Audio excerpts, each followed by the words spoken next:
Aspira Lake Home Iskandar Puteri Gelang Patah. Okey, jom kita tengok bahagian ruang parking dia.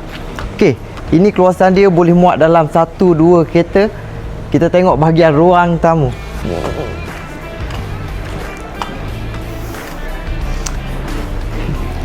Assalamualaikum. Okey, kalau tengok dekat depan ni dia dah siap dengan ruang.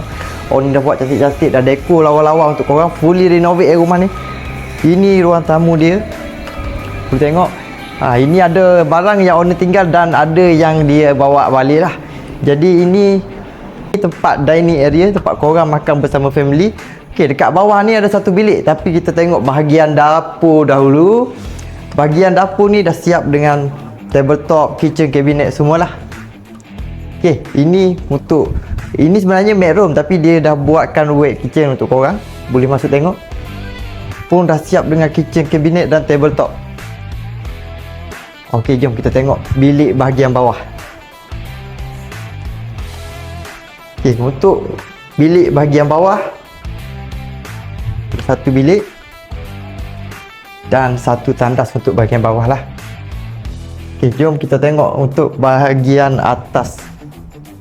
Ini pun dah siap dengan store.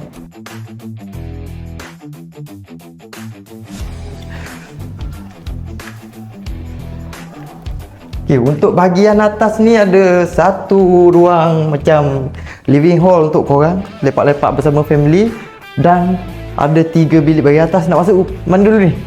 Mana dulu? Okey, kita masuk bilik belakang ni dulu. Ada, inilah keluasan dia, muat satu queen dan ada satu tandas.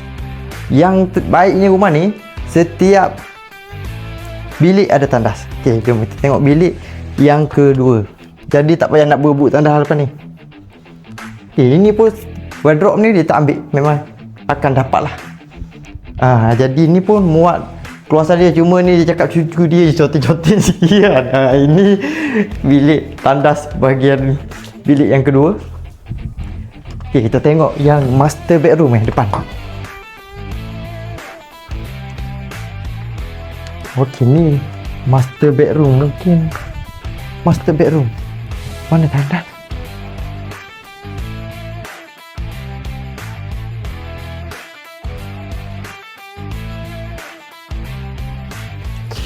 Okey, dekat luar ada satu balcony.